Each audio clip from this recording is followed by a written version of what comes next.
Καλησπέρα σας. Ευχαριστούμε που ήρθατε. Ευχαριστούμε τον Φεστιβάλ Χανίων για την πρόσκληση. Και το δίκτυο που έχει την ωραία αίθουσα.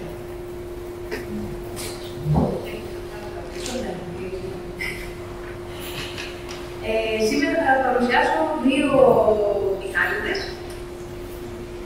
τον Μιχάλη Αλμπάτη και τον Μιχάλη Μαλανδράκη, και επειδή τους λέμε τους δύο Μιχάλη, θα τους βρούμε τα επίθετα όπως στο σχολείο για να μην μπερδευόμαστε.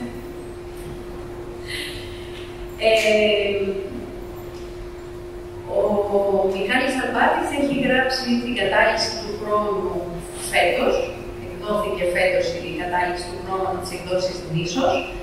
Ένα βιβλίο που είναι η παρουσίαση μιας ουτοπίας και που διαδραματίζεται κατά τη διάρκεια του Δεύτερου Παγκόσμιου Πολέμου και στο τέλος του Παγκόσμιου Πολέμου. Ο Μιχάλης Μαλανδράκης έχει γράψει την αμόρφωτη μουσική «Παρακαλώ» στις εκδόσεις Πόλης, το οποίο διαδραματίζεται από το 1992 μέχρι σήμερα, και το οποίο είναι γραμμένο με ρεαλιστικό τρόπο. Έχουμε λοιπόν δύο συγγραφείς, οι οποίοι έχουν διαφορετικό τρόπο στο λόγο τους, έχουν όμως πολλά κοινά στοιχεία, εκτός από την καταγωγή από την Κρήτη, για την οποία δεν θα μιλήσουμε. Έχουν σαν βάση του έργου τους έναν νέο άνθρωπο, ο οποίος μαθαίνει τη ζωή σιγά-σιγά. Θα καλέσω λοιπόν τους συγγραφείς, ξεκινώ με τον Μιχάλη Αλμπάτη, που θα μιλήσει για το βιβλίο του Μιχάλη του Μαλανδράκη.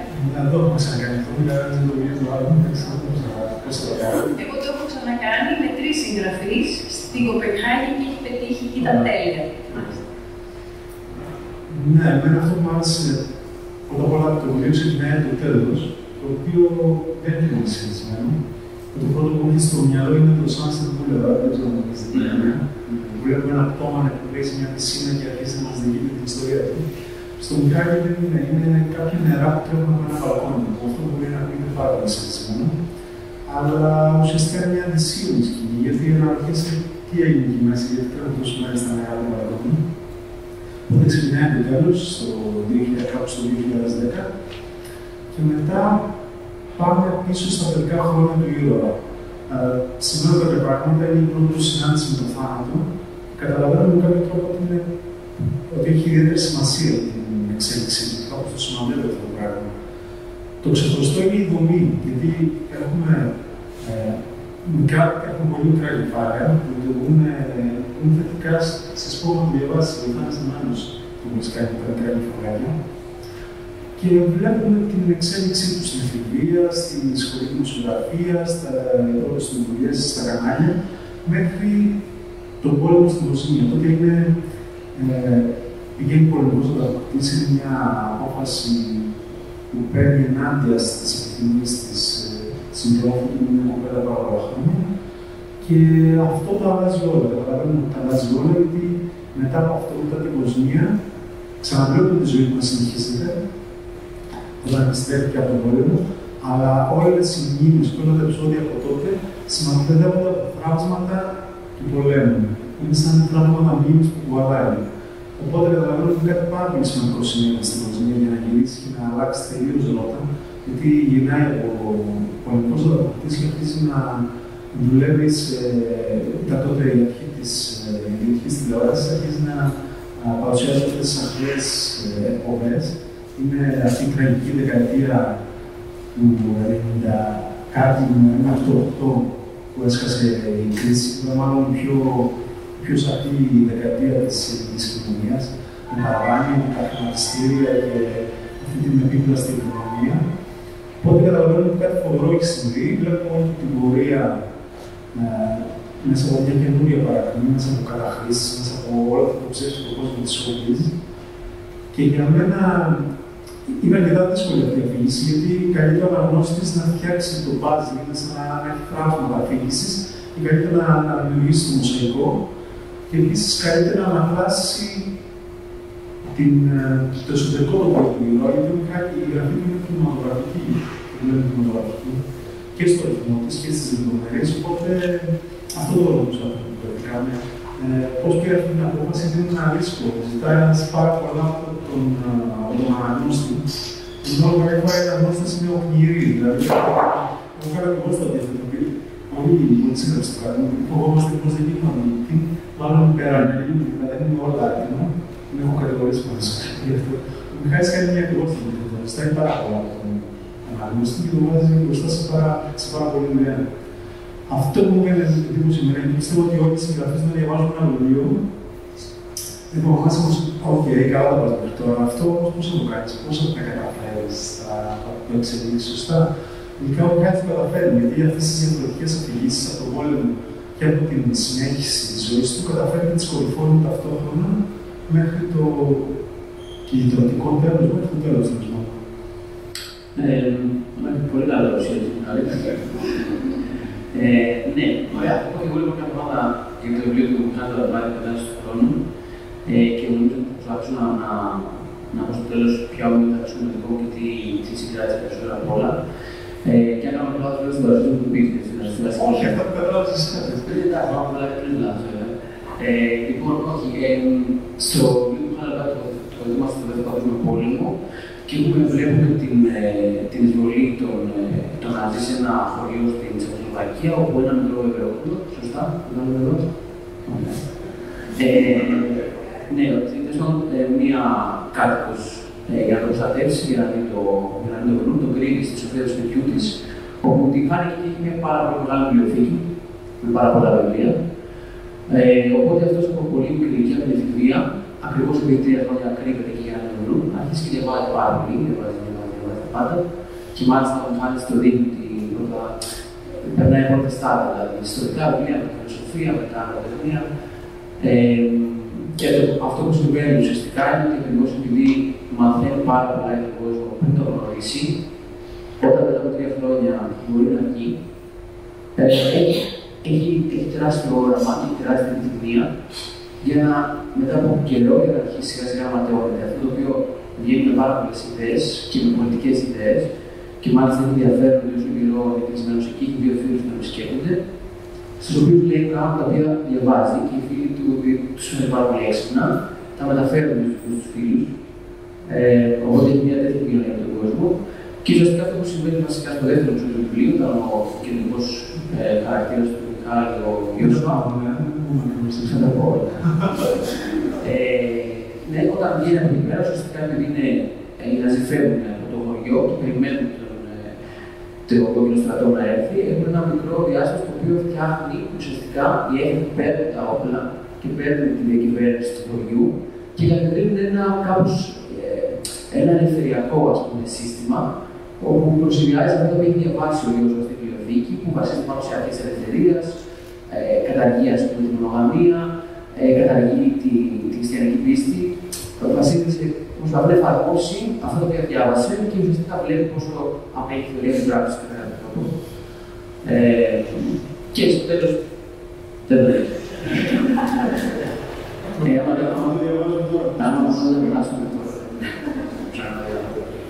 Όχι μόνο δεν θα πούμε το τέλος, αλλά μάλλον δεν θα διαβάσουμε και προσπάσματα, γιατί εγώ τουλάχιστον το βρίσκω πολύ βαρετό. Αν θέλει κάποιος να διαβάσει ένα βιβλίο, μπορεί το πάρει να το διαβάσει, αυτό να διαβάσει μόνο προσπάσματα, αλλά θα δούμε πώς θα εξελίσσει η κουβέντα. Άρα, όπως καταλάβαμε, έχουμε 2 βιβλία όπου έχουν βεβαίως ένα βασικό χαρακτήρα, ο οποίος μαθαίνει με κάποιο τρόπο τη ζωή. Στην περίπτωση του Μιχάλη Αλμπάκη, τη μαθαίνει μέσα από τα βιβλία, είναι ένα νεαρό, ένας έφηβος, ο οποίος μαθαίνει τη ζωή μέσα από τα βιβλία. Και στην περίπτωση του Μιχάλη του Μαλαντράκη, είναι ένας νεαρός άνδρας, ο οποίος ουσιαστικά τη μαθαίνει με τον σκληρότερο δυνατό τρόπο μέσα από τη δημοσιογραφία σε πόλεμο, σε καιρό πολέμου. Εγώ θα ήθελα να ρωτήσω, εκτός από το πώς βλέπει ο καθένας τους πλέον για το βιβλίο τους το θέμα του ήρωα, επίσης γιατί το τοποθέτησαν στην εποχή που το τοποθέτησαν ο καθένας τους. Τώρα ξεκινάμε με τον Μιχάλη του Μαλαντράκη. Ναι, να τοποθετείτε το πίσω μέρος ουσιαστικά στο πόλεμο στη Ιουγκοσλαβία, στην περιοχή του Σαράγεβο, το 1994. Και το υπόλοιπο ουσιαστικά ξεκινάμε από εκεί και φτάνουμε μέχρι σήμερα. Νομίζω ότι το έκανα αρχικά. Δεν είναι ακριβώς το πρώτο βιβλίο, δηλαδή νομίζω ότι αν κάποιος θέλει να μάθει το Σαράγεβο, δεν είναι το κατάλληλο βιβλίο. Και μάλλον αυτό είναι το να το πω, αλλά το λέω. Αλλά ουσιαστικά με ενδιαφέρει τι αφήνει το χαρακτήρα. Εγώ ήθελα να γράψω για ένα χαρακτήρα, ο οποίος επιθυμεί να μάθει τι συμβαίνει στον κόσμο, επιθυμεί να βρεθεί κοντά στα σημαντικά γεγονότα, αλλά όταν συμβαίνει αυτό, βλέπει ότι δεν έχει το στομάχι να τα τρέξει. Και ουσιαστικά επιλέγει μετά από 2 χρόνια παραμονή εκεί, να περάσει την ψυχαγωγία και να γυρίσει στο κανάλι του στην Αθήνα και να πει ότι εγώ θέλω να παρουσιάσω αυτό το παιχνίδι. Και ουσιαστικά γίνεται τηλεοπτική για το υπόλοιπο τη ζωή του. Οπότε, εμένα, επειδή ο κόσμο με ενδιαφέρει περισσότερο τι αφήνει στον χαρακτήρα του Σαράγεβο, αλλά και του Σαράγεβο αυτό, το επέλεξα σαν όχημα. Σαν όχημα για να μιλήσω για έναν άνθρωπο ο οποίο βλέπει από κοντά το όριο που έχει στον χώρο και επιλέγει ότι εγώ θα ζήσω φανειακά, αλλά πιο εύκολα. Και νομίζω ότι το έκανα γιατί το παρατηρούσα και σε μένα, το παρατηρούσα και στους φίλους μου. Δηλαδή, γιατί το βιβλίο γράφει περίπου στο διάστημα της βολής στην Ουκρανία. Παρατηρούσα ότι εγώ σημαίνει μετά, ενώ με ενδιαφέρει, είναι πολύ σημαντικό να μάθω πράγματα, δεν άκουγα. Οπότε έβλεπα άλλα πράγματα, ασχολούμαι με άλλα πράγματα, ξέροντας ότι είναι λιγότερο σημαντικά, αλλά δεν είχα την κατοχή. Οπότε νομίζω ότι άλλα το Σαράγεβο, γιατί θέλω ότι με εξυπηρετούσε ότι επειδή είναι πολύ πρόσφατο και πάρα πολύ βία τεράστια εκεί, με εξυπηρετούσε να δείξω ότι ένας άνθρωπος μπορεί να περάσει από εκεί και ήθελα να κάνει μια αλλαγή στη ζωή. Και επίσης με ενδιαφέρει πολύ να μιλήσω για τη δεκαετία του 90 και στην Ελλάδα για όλο αυτό το πράγμα που στη δική μου γενιά έχει φτάσει μόνο σαν μύθος, δεν το έχω ζήσει. Δυστυχώς, νομίζω.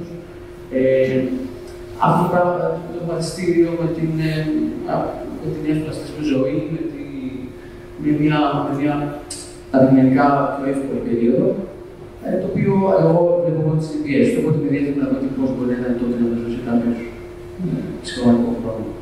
Να το καταφέρει πάρα πολύ καλά. Εγώ όταν το συνάντησα πριν να ρώτησα, διάβασες πάρα πολλά κλικ, ξέρω εγώ, είδες, μου είπε ότι είδε πολλές εποχές του μικρούτσικου, οπότε έκανε πραγματικά έρευνα, περισσότεροι από το Σαράγεβο, οπότε κατάφερε πάρα πολύ καλά νομίζω. Και αυτός γεννήθηκε το 1996, οπότε αυτό ήταν άλλη εποχή, άλλος κόσμος. Εγώ τι, ναι, κάποιος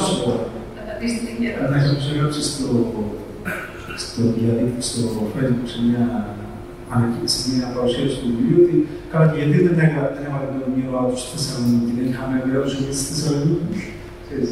Ήκτηκε, επειδή είναι χρησιμοποιήσει τη χώρα. Ήθελα μια χώρα όπου να την απελευθερώσει ο κόσμος στρατός, έχει μια συγκεκριμένη σημασία αυτό μέσα στο βιβλίο, γιατί ο Γιώσουα ουσιαστικά μέσα από τα διαβάσματά του φτάνει στον ελευθερικό κομμουνισμό. Και θεωρούσα ότι αυτό που πίστευα αυτό ήταν πάρα πολύ κοντινό και με αυτό που συνέβη στη Σοβιετική Ένωση. Αλλά έπρεπε με κάποιο τρόπο να συναντηθούν αυτές οι δύο κοσμοθεωρήσεις, οπότε χρειαζόταν μια χώρα να την απελευθερώνει ο κόσμος στρατός. Γι' αυτό στη Τσεχοσλοβακία εκείνης της εποχής. Και ήθελα να παιδί σε μια σοφίτα, αυτό ήταν το βασικό. Το που θα ήταν δεν έπαιζε ιδιαίτερο ρόλο, αλλά με βοήθησε πάρα πολύ αυτό το πείμα. Ήταν ο Μεσοπόλεμος τότε που διακυβεύονταν ακόμα πάρα πολλά. Στο Μεσοπόλεμο ξεκινάει, με τον Γερμανία στην Τσεχοσλοβακία, είναι το αυτό που γίνεται. Ότι είναι μια πάρα πολύ ενδιαφέρουσα ιστορικά εποχή και πάρα πολύ κρίσιμη για την εξέλιξη του δυτικού κόσμου. Του συγκρίνονται ουσιαστικά τρεις ιδεολογίες. Ο καπιταλισμός από τη μια, ο φασισμός που είναι μια ακραία έκφραση του καπιταλισμού και ο κομμουνισμός από την άλλη. Διαφορετικά οράματα, διαφορετικές θεωρήσεις για τον άνθρωπο και την πορεία του κόσμου. Είναι έτοιμο σίγουρα, στο ίδιο με το προηγούμενο βιβλίο μου, αλλά μάλλον είναι το μόνο κοινό που υπάρχει. Και κατά κάποιο τρόπο και ο Γιώσο μιλάει με τους νεκρούς όπως ο Φανούλης, γιατί ουσιαστικά οι άνθρωποι μέσα στα βιβλία περισσότεροι, ακόμα και που χαμένοι να είναι, κάπου οι συγγραφείς που διαβάζει δεν υπάρχει καμία περίπτωση να τους συναντήσει. Περισσότεροι είναι χαμένοι και μιλάνε μέσα από άλλες εποχές και από άλλους τόπους. Και είναι στη σοφίτα η οποία λειτουργεί κατά κάποιο τρόπο σαν μια μήτρα. Οπότε ήθελα να περιγράψω αυτό, την μεταμόρφωσή του μέσα σε αυτή την παράξενη μήτρα. Και ο ίδιος το καταλαβαίνει κάποια στιγμή και αναρωτιέται πότε θα είναι η σωστή στιγμή να βγει. Σκέφτεται ότι αν βγω πολύ νωρίς θα είναι ασχημάτιστος. Αν είναι όμως παραπάνω από το διάστημα που πρέπει, μπορεί να βγω ένα παραμορφωμένο. Οπότε παίζει λίγο με αυτό. Αλλά μην το όνομαζω. Τώρα που μιλάω για το βήμα και το κόσμο. Δεν θα είναι όλη η συζήτηση. Το περιγράψα από ένα στο βιβλίο του άλλου. Να προσπαθήσουμε να βάλουμε και εσάς λίγο, όσο έχετε διαβάσει το ένα ή το άλλο, να κάνουμε έτσι μια κουβέντα. Θέλετε.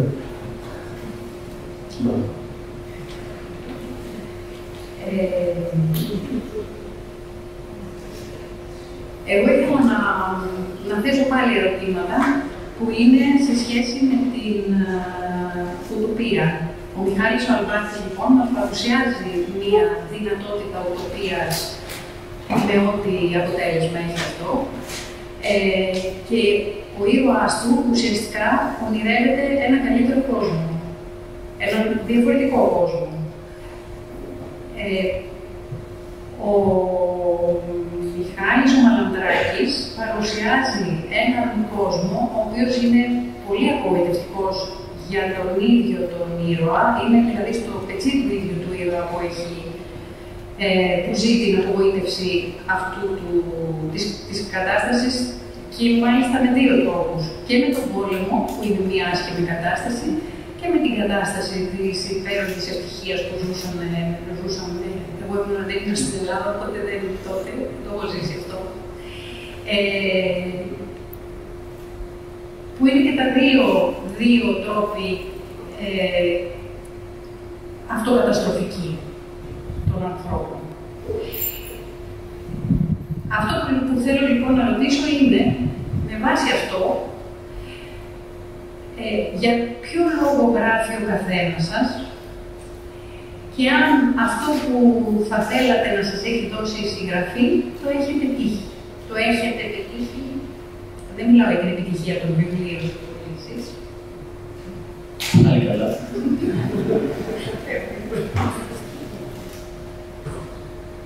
Είναι πέτρα που ξέρω ποτέ το βιβλίο. Ουτοπία.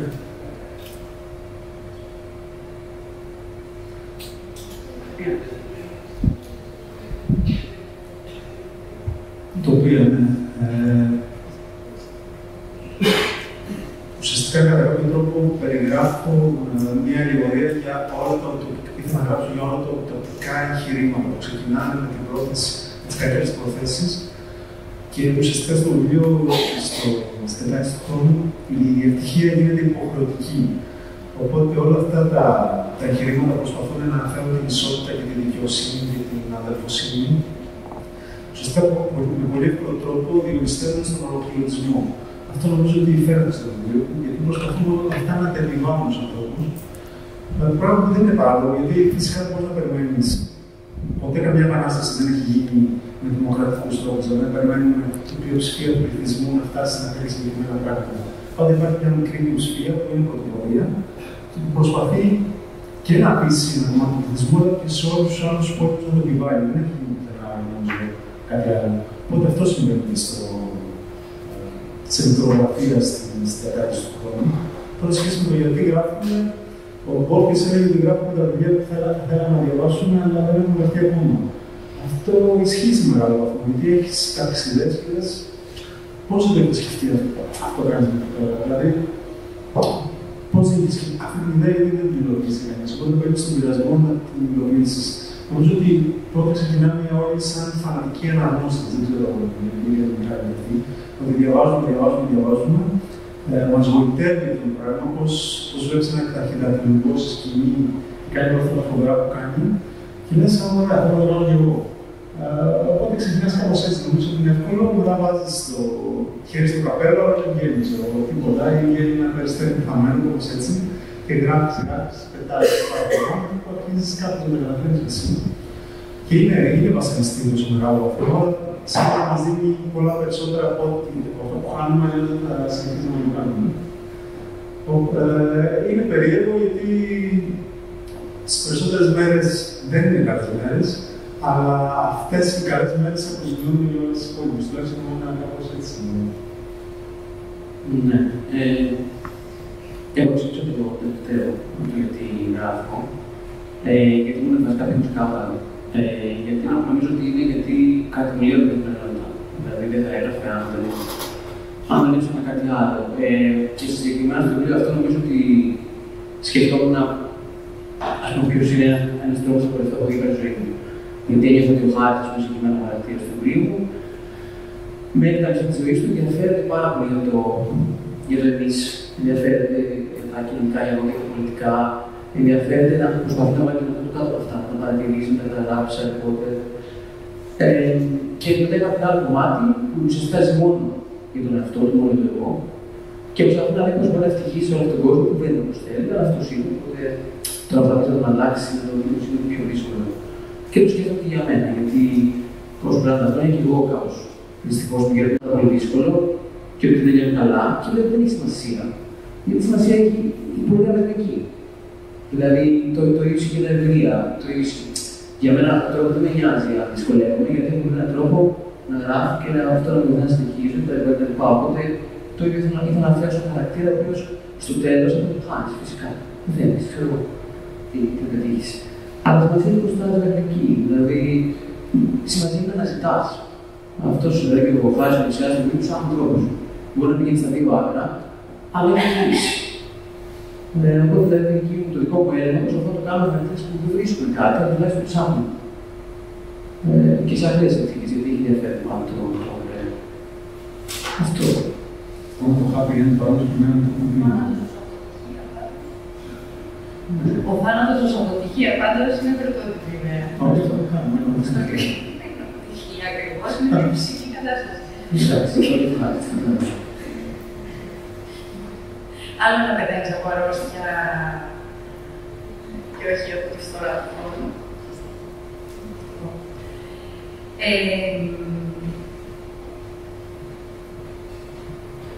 Είχες πει σε μία συνέντευξη Μιχάλη Παναγάκη ότι το να παραδέχεσαι την απελπισία δεν είναι συνειδητοποίηση της πραγματικότητας. Το οποίο το βρίσκω πολύ σημαντικό για να μιλήσουμε για την πραγματικότητα του σήμερα, για τον τρόπο που αυτά που βλέπουμε πολλούς πολέμους να δημιουργούνται και επίσης έχουμε την αποτυχία πάρα πολύ έντονη γύρω μας μετά την κρίση στην Ελλάδα, αλλά όχι μόνο για την Ελλάδα και σε άλλες χώρες, στο γενικό κλίμα, ότι τελειώνει ένα είδος πολιτισμού και ότι πάμε προς κάτι άλλο που δεν ξέρουμε ακόμα τι ακριβώς θα έρθει. Μέσα από τα βιβλία και οι δύο αναφέρεστε σε αυτό το ζήτημα. Και θα ήθελα να μιλήσετε λίγο παραπάνω γι' αυτό. Όχι. Και ό,τι θέλετε, αλλά πάνω από το θέμα. Όχι, επειδή το θέμα του φεστιβάλ είναι και η Ευρώπη, εγώ πιστεύω ότι συνδέεται με το πιο άμεσα με το βιβλίο του Μιχάλη. Επειδή παρουσιάζει την Ιουγκοσλαβία, φυσικά δεν είναι στο δεν εστιάζει. Εστιάζει λίγο, αλλά μιλάει για την Ιουγκοσλαβία που ήταν μια χώρα που διατηρήθηκε μετά τόσα χρόνια. Ήταν άνθρωποι που ζούσαν μαζί, που δουλεύαν μαζί, γιατί ξαφνικά επειδή αναβιώσαν εθνικισμοί και θρησκοψίες και όλα αυτά. Οπότε αυτό είναι πολλά για την Ευρώπη του σήμερα, που επίσης ενώθηκε κάτω από την οικονομία της αγοράς ουσιαστικά. Δεν είναι ότι κάτω από μια ιδεολογία, αλλά από ένα οικονομικό σχέδιο, το οποίο μόλις άρχισε η οικονομία να χωλαίνει, βλέπουμε ότι πάει οδεύει ουσιαστικά ξανά σε μια διάρκεια. Γι' αυτό και να διώνουν οι εθνικισμοί και μετά η μεταδοξία και όλα αυτά. Τώρα, σχέση με την αποτυχία του, ο ήρωας του Μιχάλη αποτυχάνει μέσα από την επιτυχία του. Δηλαδή, ουσιαστικά γίνεται ένας επιτυχημένος παρουσιαστής και όλα αυτά, αλλά ουσιαστικά είναι ψεύτικη όλη η επιτυχία, όπως είναι ψεύτικη και όλη η εποχή. Οπότε καταραίει και για μένα δεν είναι τυχαίο ότι η κατάρτιση του αρχίζει λίγο πριν την κατάρρευση της οικονομίας. Οπότε συντονίζεται κατά κάποιο τρόπο. Είναι η παρακμή μιας ολόκληρης εποχής, μιας ολόκληρης νοοτροπίας. Νομίζω δεν είναι τυχαίο αυτό. Σκόπιμο το κάνει να σημαίνει την ίδια εποχή. Ο δικός μου ήρωας το πετυχάνει με άλλους τρόπους, επειδή σου μιλάει γι' αυτό. Ζωρικό. Ναι, πάλι θα πω στην αρχή ότι ο χαρακτήρας του Μιχάλη Βαρβάτη αποτυχάνει νομίζω γιατί σκέφτεται πράγματα πολύ μεγάλα, σκέφτεται μεγάλο μεγέθη, σκέφτεται τοπίες, σκέφτεται ελευθερίες, που πάντα είναι αυτό που είπαμε στην αρχή, απόσταση της θεωρίας από την πράξη. Αλλά αποτυχάνει νομίζω γιατί ακριβώς ονειρεύεται πολύ και έχει κίνητρο, έχει ενδιαφέρον. Δηλαδή δεν έχει πει να είναι μια ματιά, ίσως είναι μια πάρα πολύ μεγάλη επιθυμία να αλλάξει τον κόσμο, να αλλάξει τα πράγματα, να αλλάξει την κοινωνία και συγκεκριμένα να αλλάξει το πώς να ξεκινήσει με το δικό του χωριό, το χωριό της Ευρωπαϊκής, αλλά αυτό ουσιαστικά θα αλλάξει το πώς γενικά θα βγουν τον κόσμο. Αλλά εγώ αυτό θαυμάζω το είπα και στο Μιχάλη πριν. Θαυμάζω ότι έφτιαξε ένα χαρακτήρα που επιθυμεί πάρα πολλά πράγματα και δεν έχει παραιτηθεί. Δηλαδή, ο Ματέος που βλέπει την αποτυχία δεν φαίνεται παρά μόνο στο τέλος του βιβλίου. Μέχρι τότε έχει πίστη. Και από ό,τι κατάλαβα λίγο σου τότε, είναι κάτι που και εσύ έχεις μια τέτοια πίστη. Δηλαδή, έχει μια κοινωνικό-πολιτικο-οικονομική πίστη στα πράγματα. Ασχέτως του τέλους τη βιώσιμη συμβουλή, αλλά μου έκανε εντύπωση ότι δεν έχει αυτή τη Ματέος που έχει κάποιο στο γενιά που θέτει στα πολιτική, γιατί έχει δει κάποιες αρνητικές καταλήξεις. Έχεις μια αίσθηση ότι τα πράγματα ακόμα είναι ρευστά και ότι κάθε κοινωνία είναι αποτέλεσμα. Είναι αποτέλεσμα πράξεων, δεν υπάρχει τίποτα μετάβητο. Ενώ ο δικός μου χαρακτήρας ουσιαστικά πέτυχε έναν κόσμο που είχε γεννηθεί στην Ελλάδα τις τελευταίες 3 δεκαετίες και όπως αποτυχάνει η κοινωνία, αποτυχάνει αυτός. Ναι, επειδή εγώ το δεκαετία του 90 ήμασταν λίγοι πολιτικοποιημένοι και μας κοιτάξαν ότι ήμασταν ουσιαστικά εκτός όλου του χρόνου. Είχε καταρρεύσει το κομμουνισμός, όλοι λέγανε ότι ήταν τέλος της ιστορίας, οπότε αρχίζει να υπάρχει μια λύση που είχαν διάμαψη με τα νέα. Βέβαια, το φοβερό είναι ότι ο πόλεμος της Ιουγκοσλαβίας ήρθε ακριβώς τότε στην καρδιά της Ευρώπης για να κοροϊδέψει όλα τα που λέγανε οι ίδιοι. Αλλά η Ελλάδα ζούσαν το όνειρο εύκολο πλούτη, ήταν όλοι ευτυχισμένοι και όλους μας αντιμετωπίζαν όποιους προσπαθούσαμε να χώσουμε με διαφορετικό λόγο, μας αντιμετώπισαν σαν αστεία υπολείμματα του παρελθόντος, ας πούμε. Για μένα, σε κάποιο βαθμό, είναι αυτοβιογραφικό το βιβλίο, επειδή πέρασα μέσα από αυτούς τους χώρους. Τώρα, μια κυρία μου μίλησε έξω και μου είπε: σε ευχαριστώ για το βιβλίο σου. Κατάφερα να κατανοήσω περισσότερο τους ανθρώπους του χώρου της ανθρωπίας. Γιατί ουσιαστικά μιλάει για αυτό. Μιλάει τις παγίδες που έχει αυτό το όνειρο, για τα διέξοδα του βαράει, όχι μόνο φαντάζομαι για αριστερά γενικότερα. Αλλά όχι και ότι καταδικάσω. Νομίζω ότι στο βιβλίο δεν φαίνεται κάτι τέτοιο. Και ο ήρωας με τον οποίο συνομιλεί ο Ιώσος στο τέλος δεν του λέει αυτό το πράγμα. Δεν του λέει κακώς έκανε αυτό το έκανε. Τον προσπαθεί κατά κάποιο τρόπο, σαν ο εαυτός του στο μέλλον, να πει κάποια πράγματα τα οποία θα έπρεπε να προλάβουμε να δει. Οπότε δεν γίνεται κατά κάποιο τρόπο κουβαλάει αυτά τα στοιχεία και σε σχέση με το όνειρο και την utopία, αλλά και σε σχέση με το διάβασμα, με το πώς μας μορφώνουν τα βιβλία και πώς μας επηρεάζουν. Γιατί όπως ο γιος σου ήταν κλεισμένος σε μια σοφίτα, έτσι και εγώ ήμουν στο χωριό που ήταν η δική μου σοφίτα και πολλές φορές ήμουν το ίδιο μόνος με τον γιο σου, ένιωθα ότι με καταλαβαίνει δύσκολο τα σχετικά. Αλλά αυτό το φοβερό μου, διότι ενώ σου δίνει μια διέξοδο, ταυτόχρονα μεγαλώνει την απόσταση από τους άλλους. Οπότε ίσως γράφουμε, ή τουλάχιστον ίσως γράφω και γι' αυτό, προσπαθώντας αυτή τη χαμένη απόσταση να την καλύψω. Περιμένοντας μέσα από τη γραφή να βρω ανθρώπους που μπορούν να καταλάβουν, ενώ και σε μεγάλο αυτό νομίζω ότι το έχω πετύχει. Και όταν σε διαβάζω τόσοι άνθρωποι, έχεις τη δυνατότητα να πλησιάσεις ανθρώπους που αλλιώς δεν θα τους γνώριζες. Οπότε λειτουργεί και έτσι η γραφή για μένα, σε σχέση με την προηγούμενη ερώτηση της Κατερίνα. Και αφού μιλήσαμε πάλι για τα βιβλία, μέσα από τα βιβλία, ήθελα να μιλήσουμε λίγο για την άχρηστη χρησιμότητα των βιβλίων και της ανάγνωσης. Δηλαδή, προφανώς τα βιβλία είναι μία διασκέδαση για κάποιους, να διαβάσει ένα βιβλίο. Για κάποιους άλλους είναι κάτι πιο δυνατό από σκέτη διασκέδαση. Για κάποιους άλλους είναι μια ανάγκη να τα γράφουν, μια ανάγκη να τα διαβάζουν. Παρ' όλα αυτά, η φύση του ανθρώπου δεν φαίνεται να καλυτερεύει ιδιαίτερα. Άρα. Γιατί διαβάζουμε. Όχι. Μάλλον δεν διαβάζουμε και εδώ. Τι μας λείπει από αυτό. Τι κάνει και δεν διαβάζουν οι νεότερες γενιές. Γιατί διαβάζουμε τις γενιές, αυτό θέλω να κάνει την εικόνα πάρα πολύ.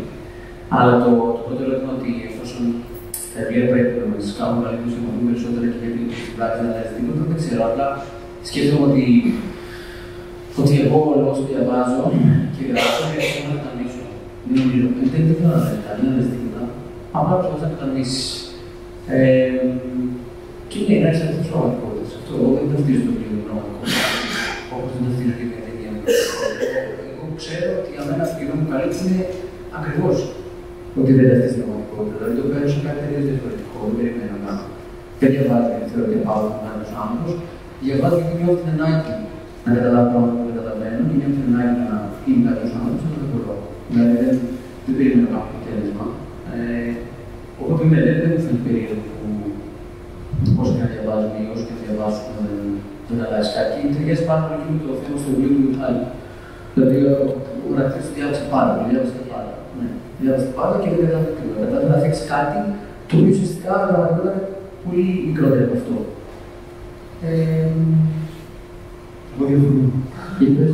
Εγώ πιστεύω ότι τα διάματα τα πώς να το αλλά δυστυχώς δεν διαβάζουμε αρκετά, αυτό πιστεύω. Πιστεύω ότι η λογοτεχνία, κυρίως η λογοτεχνία, φυσικά δεν είναι από μόνο του, αλλά η λογοτεχνία είναι ένας, χρειάζεται ο άνθρωπος, γιατί του δείχνει και βοηθάει ακριβώς να καταλαβαίνει περισσότερο τον εαυτό του, τις κοινωνίες του, την ιστορία του. Οπότε είναι αναγκαία, νομίζω ότι καμιά άλλη τέχνη δεν καταφέρει να κάνει αυτό όσο η λογοτεχνία, να μιλήσει συνολικά τόσο για τον άνθρωπο, να μιλήσει για την ιστορία, για την κοινωνία, για την ψυχολογία, για το εσωτερικό τοπίο όσο και το εξωτερικό. Μας βοηθάει να κατανοήσουμε τον κόσμο. Οπότε το στοιχείο της κατανόησης είναι πάρα πολύ σημαντικό για να αλλάξει τον κόσμο. Ο γιος σου μπορεί να τρώει τα μούτρα του, αλλά τουλάχιστον έκανε κάτι προς μια ουσιαστική κατεύθυνση. Πιστεύω ότι έχει σημασία, γιατί βλέπουμε λαούς που έχουν μεγάλο ανταγωνιστικό κοινό και που βρίσκονται σε ένα διαφορετικό στάδιο σε σχέση με άλλους που διαβάζουν αυτό. Εγώ πιστεύω ότι παίζει τεράστια σημασία και σε σχέση με την πολιτικοποίηση και σε σχέση με την αισθητική, σε σχέση με την κατανόηση του κόσμου. Και αφού έχουμε τόσο μεταφραστές εδώ, να πούμε πόσο σημαντικό είναι η μετάφραση και ίσως κάποιο μελλοντικό φεστιβάλ να πρέπει να έχει θέμα τη μετάφραση, επειδή καταλύει τα σύνορα ανάμεσα στους λαούς. Γιατί ο Ταινία μπορεί να μιλάει για το άτομο, αλλά μιλάει και για τους λαούς. Για να καταλάβεις μια άλλη χώρα είναι πάρα πολύ σημαντικό. Εγώ δεν υπάρχουν να διαβάσεις τη λογοτεχνία της. Έχει μόνο το ταξίδι και την τέχνη. Το ταξίδι έχει καταντήσει τουρισμός, οπότε δεν βλέπει πολλά πράγματα. Ίσα-ίσα, όσο περισσότερο τουρίστες πάνε σε μια χώρα, τόσο περισσότερο καταστρέφει την κουλτούρα του. Οπότε έχουμε την τέχνη και όσο αφορά τη λογοτεχνία, χρειαζόμαστε τους μεταφραστές, γιατί όσο φοβερή λογοτεχνία να έχουμε γέννης, έτσι είμαστε εγκλωβισμένοι μόνο στο παρόν. Μπορούσαμε να διαβάσουμε το παρόν και να μην έχουμε καμία ελπίδα να ακουστεί η φωνή μας σε παράδεισο, σε κάποιο άλλο κοινό. Ναι, εγώ πιστεύω πάρα πολύ στην λογοτεχνία και στον τρόπο που το παίρνω. Και γι' αυτό νομίζω έχω ανάγκη να διαβάζω συνεχώς και να δέχομαι ερεθίσματα, τα οποία μετά αναγκαστικά συγκινούν και προσπαθούν να γράψεις κάπως άλλο το κείμενο. Ναι, τώρα το πράγμα λες αυτό ότι και εγώ θα έβαλα πιστεύω. Είμαστε άλλη γενιά. Ναι, είσαι μια γενιά. Και αυτό σε αυτό ήθελα να μιλήσω, όχι αυτές, πες εσύ. Όχι, θέλω να πω σχετικά με αυτό που είπες για την κατανόηση. Συμφωνώ πάρα πολύ σε αυτό. Και σου λέω, δηλαδή, αυτό που ξεκινάει με το χαρακτήρα του βιβλίου, ότι ξεκινάει να προσπαθεί να κατανοήσει τον κόσμο, ξεκινάει μια διάθεση και όταν δει ότι μπορεί, φεύγει και πετυχαίνει μόνο του. Δηλαδή, γίνεται αυτό που είπες, ότι αποτυχάνει και πετυχαίνει. Αποτυχάνει και πετυχαίνει με τον τρόπο που πρέπει θεωρείται πετυχημένο, αλλά να είναι σαν από σήμερα. Δηλαδή, επαγγελματικά είναι καλοσυμένος, έχει πολλά χρήματα, είναι δημόσιο πρόσωπο και αποτυχάνει μέσα. Δεν έχω εγώ που γράφω αυτό, ξέρω ότι έτσι μπορεί να προτείνει κάτι άποψη του. ξέρω ότι αυτό ίσως έτσι όπως το δραματίζω και δεν βάζει πουθενά μέσα. Αλλά δεν μου προτείνω κάτι. Οπότε δεν θέλω ότι κάποιος να βάζει το βιβλίο να πει «Α, άρα να κάνω αυτό». Δεν ξέρω, όχι. Αυτά τα δύο είναι διαλέξεις να κάνεις. Δηλαδή, σε βοηθάει να καταλάβεις, αλλά δεν θα σου δεν είναι ανάγκη να προτείνει κάτι διαφορετικό. Οπότε γι' αυτό θέλω να δεν μπορούμε να μας τις προτείνουμε εμείς σε τους ίδιους. Αυτό. Θα είναι τα δουλειά αυτοβελτίωσης. Είναι διαφορετικά δουλειά. Γι' αυτό που λέω παραπάνω. Το σκέφτομαι τώρα στο αρχείο. Ναι, νομίζω ότι είναι πολύ σημαντικό να βλέπουμε τις διαφορές γενιάς και θεωρώ ότι με έναν τρόπο η λογοτεχνία το κάνει, δηλαδή η θεωρία της λογοτεχνίας, η φιλολογία, το διαπραγματεύεται πάρα πολύ. Ειδικά για μια χώρα σαν την Ελλάδα και μετά και με αυτές τις χρονικές διαφορές που έχετε, δηλαδή όχι πάρα πολύ μεγάλη, αλλά που είναι κάποια πράγματα που έχουμε ζήσει, εσύ δεν τα έχεις ακόμα, δεν τα έχεις ζήσει. Και τα γνωρίζουμε μόνο μέσα από τα λόγια των άλλων, που γι' αυτό είναι σημαντικό. Τα λόγια των άλλων δεν είναι μόνο λογοτεχνία, είναι και ο τύπος, που νομίζω παίζει σημαντικό ρόλο και μέσα σε αυτό το βιβλίο σου. Ναι, ξεκινάει σαν δημοσιογράφος, σαν ρεπόρτερ, και συγκεκριμένα ξεκινάει από μια εφημερίδα στην Αθήνα. Και πάλι αυτό είναι κάπως αυτογραφικό, όπως είπε ο Χάρης, όχι επειδή σπούδασε από δημοσιογραφία. Δεν το έκανε επάγγελμα, δεν μπορούσε να το λέει.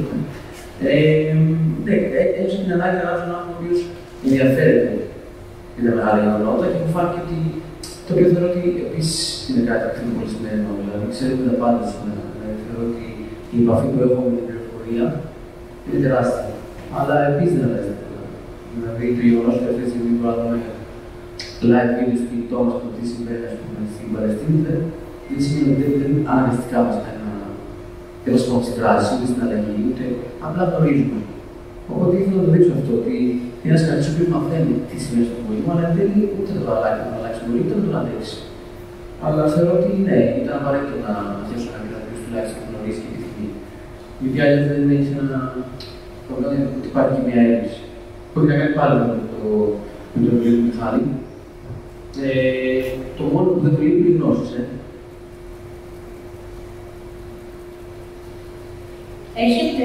Μπορείτε να μας πείτε αν σας έχει επηρεάσει ή αν νομίζετε ότι το βιβλίο σας μοιάζει ή έχει επιρροές από κάποιο άλλο.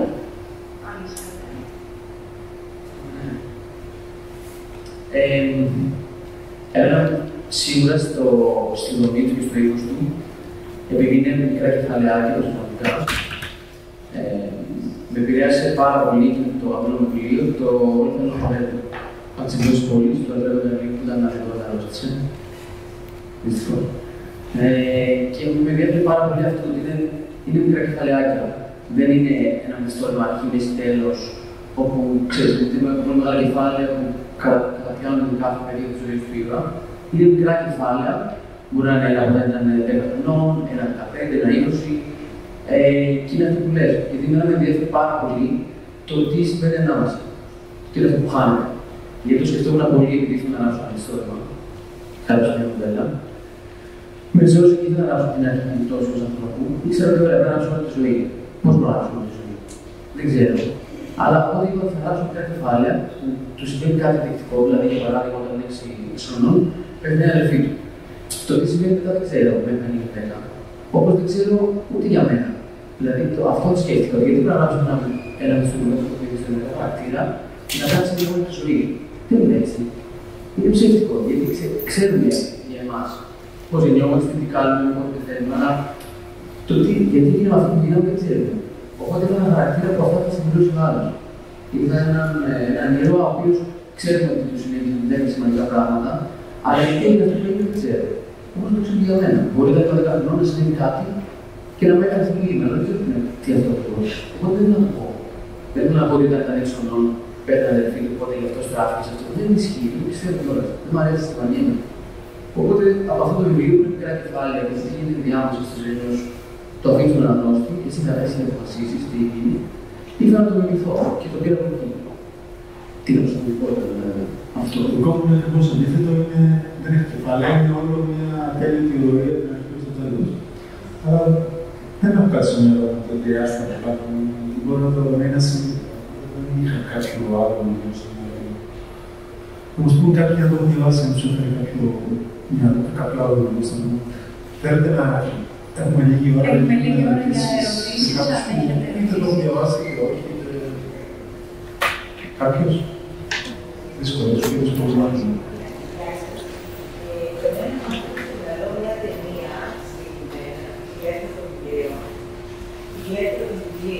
Α, ναι, το. Μου αναφέρεται πάλι στην ναζιστική Γερμανία και στην Ελλάδα του και σε ένα χωρίς που ανακαλύπτει και αυτή τον λόγο της, τη χαρά της ανάγνωσης του Θεού και περιπλανιέται στους δρόμους της πόλης.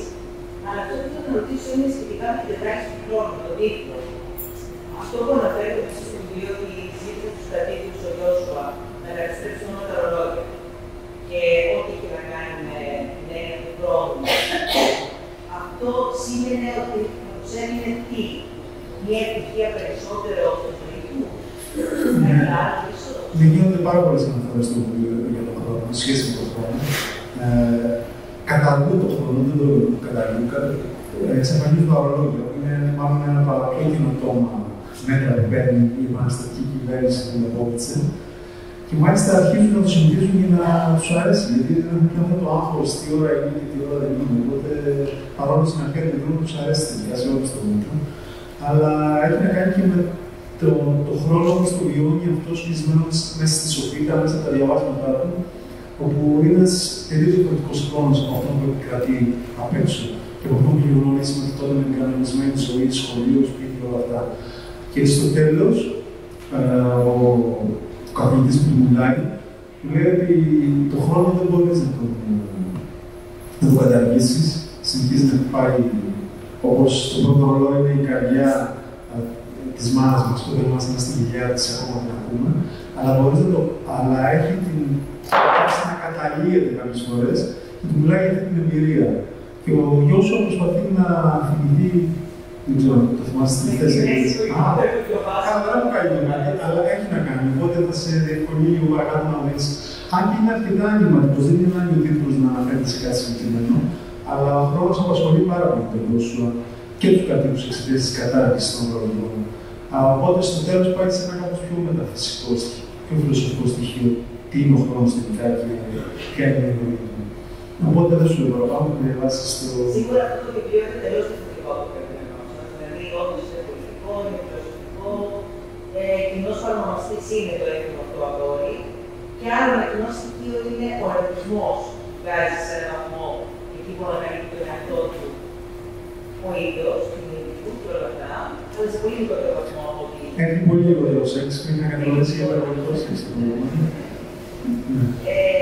Ένα άλλο στοιχείο που είναι σημαντικό, δεν ξέρω αν έχει να κάνει και με την έμφυλη την πατριαρχία, εκεί οι γυναίκες παίρνουν μέρος στο σώμα της πολυκοφυλακής. Δεν τους δέχονται σαν ίσες ποσότητες. Ακόμα και οι παραστατημένοι της εποχής. Υπήρχε προκατάληψη πάντα και δεν νομίζω ότι υπάρχει ακόμα. Είναι τελείως διαφορετικό βιβλίο, κάποιοι θα απογοητευτούν σίγουρα, αλλά δεν ήθελα να επαναλαμβάνω, να με κουράζει να εξηγούμε μια. Κάποιος άλλος? Έχω διαβάσει το μισό. Αλλά θέλω να σου βάλω το εξής ερώτημα. Από αυτό το πρώτο μισό που έχω διαβάσει, το στείλω και κάνω ότι θεωρώ ότι είναι πιο δοκιμιακό σαν βιβλίο και πιο φιλοσοφικό με την έννοια ότι το βιβλίο διαμορφώνει την προσωπικότητα αυτού του έκλειστου και δεν είναι τυχαίο ότι ξέρεις να κόβει την ίδια σου. Ο έκλειστος είναι νομίζω πολύ σημαντικό. Θέλω να σας ρωτήσω κατά πόσο η σχέση αυτή του πρώτο βιβλίο έχει και στοιχεία ειρωνίας. Δηλαδή, υπήρχαν φράσεις που διάβασα στις πρώτες σελίδες που τις θεωρώ ειρωνικές, δηλαδή απέναντι στις έχουν φέρει σημειωμένες παρουσιάσεις ας πούμε τις ιδέες που παραγγέλνουν μέσα από τα βιβλία σαν εύκολες του κέφι που αναπασώνται, που ξεβάζουν, ξέρω εγώ, στην εύκολη λύση της ιδεολογίας ή στο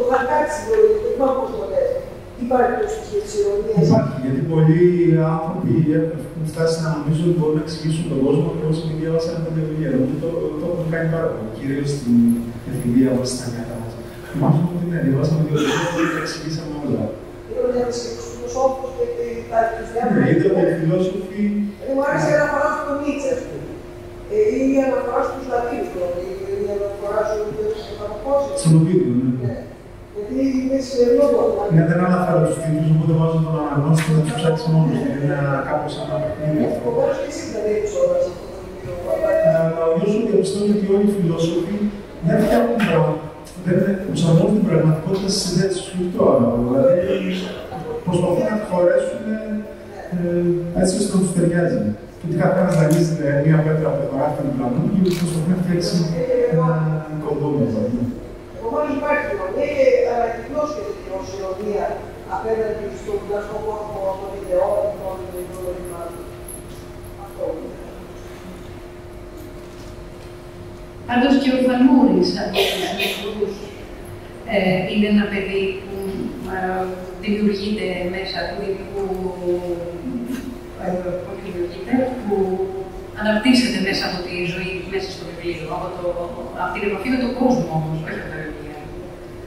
Είναι δηλαδή ένα επαναλαμβανόμενο στοιχείο του Μιχάλη Αλβάτη. Αυτό.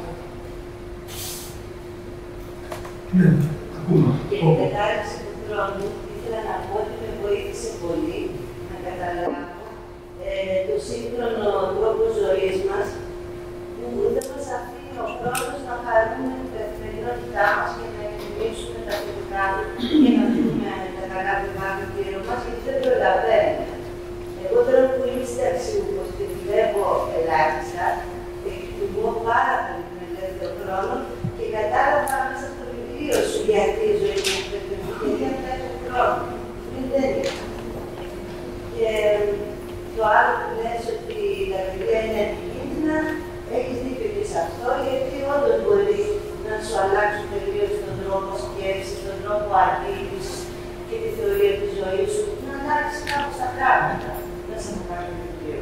Και μεγαλώνει την απόστασή σου από τον κόσμο. Δηλαδή, όταν εσύ διαφοροποιήσεις συνεχώς σχέση με αυτό που διαβάζεις και φτάνεις να ανακαλύψεις κάποιο ιδανικό, το ιδανικό που θα φτάσεις διαφέρει πάρα πολύ από την πραγματικότητα που ζεις γύρω σου. Ναι, μπαίνεις στον πειρασμό όμως να αλλάξεις τον κόσμο. Ο γιος σου φτάνει σε ένα σημείο που νιώθει ότι ωραία, τελειώνει ο πόλεμος. Δεν μπορεί να γυρίσει εκεί πέρα. Δεν μπορεί να κάνει ένα άνθρωπο που υπήρχαν αυτά τα 30 χρόνια. Είναι και ένας άλλος άνθρωπος και σκέφτεται ότι έχει δύο δρόμους. Θα την γίνει ποιητής ή επαναστάτης. Αλλά δεν μπορεί να γράψει, δεν μπορεί να γράψει λέξη, δεν έχει το ταλέντο. Οπότε αποφασίζει να γίνει επαναστάτης. Είτε δηλαδή θα συνέχισε αυτό με το οποίο γέννησε με ιδέες, με λέξεις, είτε θα προσπαθούσε όλα αυτά τα οράματα που είχε αγκολιάσει στα βιβλία να τα κάνει πραγματικότητα. Και επέλεξε το δεύτερο δρόμο. Κάθε σελίδα του βιβλίου σας θέλει ανάλυση. Η κάθε σελίδα όμως δεν έχει καμία σελίδα να μην μπορείτε να την αναλύσεις. Προσώπητος. Ναι, είναι... τον άλλο. Είναι ένα βιβλίο που πρέπει να διαβάζετε αργά. Αυτό σίγουρο δεν είναι όπως είναι και του Ρέι, κάπως χρειάζεται όπως γράφτηκε πιο αργά. Πήρε 2 ολόκληρα χρόνια πρώτη γραφή. Νομίζω ότι είναι ένα βιβλίο για να διαβάζετε αργά. Ακόμα και η γλώσσα και το ύφος είναι πιο όριμο, πιο καταστραμμένο, πιο πλέον ευαισθητικά. Είναι λιγότερο προφορικό, γιατί έχει λιγότερους διαλόγους. Πρέπει να κλείσουμε σιγά σιγά. Αν θέλετε να μας πείτε αν ετοιμάζετε κάτι ή τι θα θέλατε να ετοιμάζετε. Εγώ θέλω να γράψω μια ιστορία. Γιατί θέλω να γράψω το βραβείο. Να προσέχω, και τι μέσα.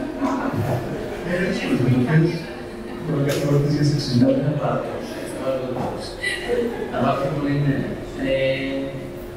Αλλά αυτό συνειδητοποιώ ότι θα πρέπει να καταλήξει και θα πρέπει να γράψεις αυτό και... Όχι.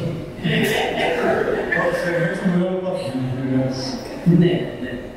Όχι, δεν έχω γραφεί. Όχι, απλά αυτό δηλαδή. Η Είναι κάτι το οποίο. Ναι, τώρα αυτόν τον καιρό κάπως με έχει βάλει το σκέφτομαι. Εγώ ετοιμάζω ένα καινούριο πιστόλιο, ελπίζω σε 2 χρόνια να είναι έτοιμο, γιατί δεν θέλω να βάζω πολύ κάθε χρόνο, έτσι γίνουμε άλλο στο σκοπτό. Είναι ένα βιβλίο που έχει να κάνει με ένα ιό και πώς επιδράσει στην ανθρωπότητα. Βέβαια, εγώ νομίζω ότι έχει να κάνει με τον κορονοϊό, ενώ η ιδέα είναι το 2017. Εντάξει, δεν είναι τόσο πρωτότυπο, έχουμε εμφανιστεί πολλά ταινίες με την κυρία Πλαϊούς που κάτι μας κάνουν. Απλά αυτό που κάνει ο δικός μου ιός δεν έχει ξαναγίνει. Είναι αρκετά παράδοξο. Αλλά σε 2 χρόνια. Πότε το κλείνουμε. Σας ευχαριστούμε πάρα πολύ.